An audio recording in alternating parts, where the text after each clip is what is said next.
There's an old saying, if you buy cheap, then you buy twice. That saying was in the back of my mind when I bought this wood chipper.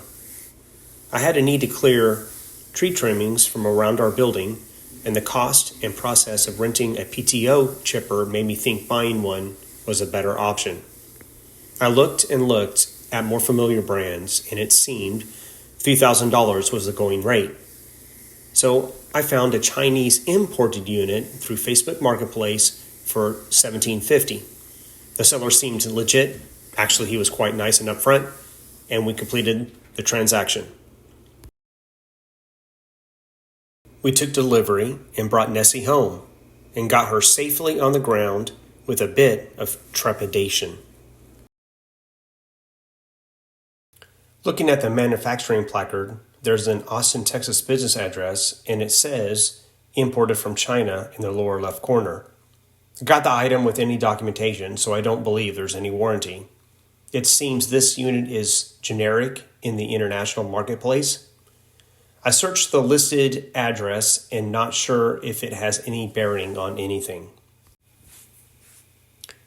I noticed the maximum width, and it says 2,000 millimeters, 2 meters, 78 inches.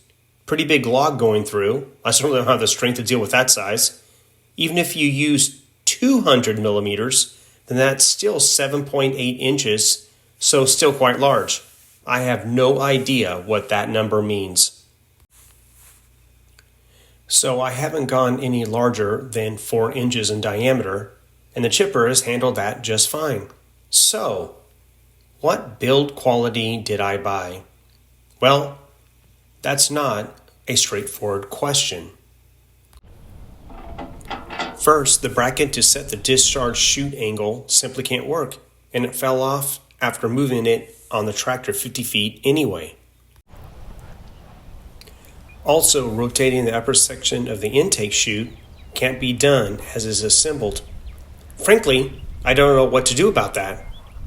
I have to just use long-handled tools to dislodge any blockages to the hopper, with it not powered, of course.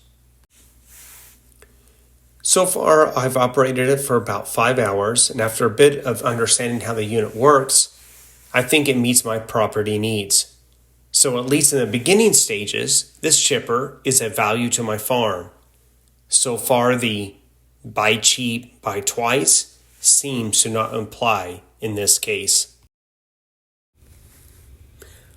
I'd love to make a positive recommendation across the board, and it feels the build quality variation is just too great.